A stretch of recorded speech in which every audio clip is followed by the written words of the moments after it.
cosmetics in Star Wars Hunters over the last few updates has seriously stepped up in my opinion, with skins being inspired by iconic things within Star Wars but also really unique and original designs. So with each skin there are tons to look into, and I'll be going over a lot of them via shorts in the coming months. But in today's video I wanted to go over 10 of the skins that I really want to see in Star Wars Hunters. But before I get into that, make sure you are subscribed to the channel with the notification bell turned on to never miss a single piece of Star Wars Hunters news. Now these skins aren't necessarily in any particular order, and I've tried to go for a skin for each hunter, but obviously with there being 12 I've only got 10. But the first one I would like to see is an Inquisitor skin for Reeve. Now this doesn't have to be inspired by any particular Inquisitor like the Second Sister or the Ninth Sister or anything like that. I would just like to see an imagination of what Reeve would actually look like in Inquisitor armor, because I think particularly with her hairstyle there is a lot of possibilities you could go for, and I think an imagining like this would be really fun to see. Along the Imperial lines, the next skin I would like to see is a Patrol Trooper skin for Sentinel. Now many of you will know that the Patrol Trooper is my favourite Stormtrooper armour of all time, so for me this is a bit of a no-brainer at the moment, as there are already quite a few Stormtrooper skins in the game, but there are also tons that aren't yet either, so for me right now it makes sense just to have my favourite one. Opposing the Empire then we have Zayna, and I'd like to honestly just see a standard Rebel Trooper skin from the Tantive 4, because we don't actually even have it yet, which is actually quite surprising, so it seems like a really obvious choice for a cosmetic. The closest thing we do have is the Correctional Officer, which isn't too far off, but the clothing is very different. The next skin I want to see is a Naboo Starfighter skin for Sprocket, so the N1. The N1 is just a beautiful starfighter and it's really iconic and sleek in its design. So Sprocket's chair can be the ship as it is with the Cloud Car for example, and then Sprocket himself can have a Naboo pilot skin, which I think would look really cool, and as I said they've done it with the Cloud Car already, so I'd love to see it with more ships.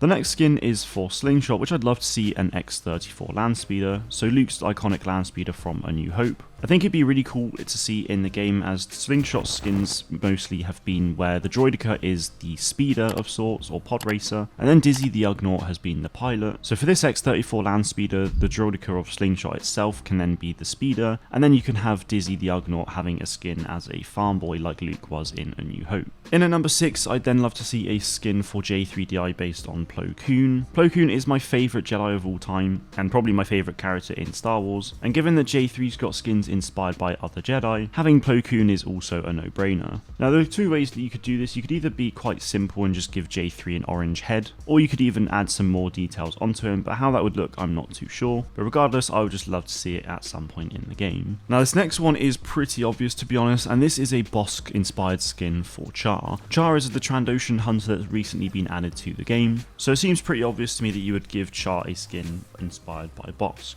Now this next one very much follows that as well, and this is a Greedo skin for Skora. Skora is the Rodian hunter that was added to the game about a year and a half ago, and so far we haven't had anything inspired by the iconic Rodian bounty hunter. So like I said with the Bossk skin, this makes absolute sense and it seems pretty obvious. Number 9 then is a skin for Utuni, where I'd love to see what is known as the Off-World Jawa. The Off-World Jawas are the ones that we see in the Mandalorian TV show, where they're wearing very much dark grey, nearly black outfits with red eyes, and so far we don't actually have that in the game, so I think it would be really cool to see that, and especially with the change in colour of their eyes. Finally, I'd love to see a Cad Bane skin for Diego. Now I just have to say a big shout out to my brother for actually coming up with this idea in the first place. So Diego is a very western style gunslinger character, as is Cad Bane, and we already have a skin in the game for Diego where he's wearing a cowboy hat, so I think having a skin inspired by Cad Bane for Diego would actually work really well, and I think it would excite a lot of fans as well. So guys, there are the 10 skins that I would love to see added to Star Wars Hunters. There are plenty of others that I would love to see as well, so if you want to see more videos like this, then please let me know in the comments. Also let me know what you think about these 10 skins as well, and let me know what skins that you would like to see. And of course, make sure you are subscribed to the channel for more Star Wars Hunters content. That is going to be it from me today though. Thank you all very much for watching, and may the Force be with you always.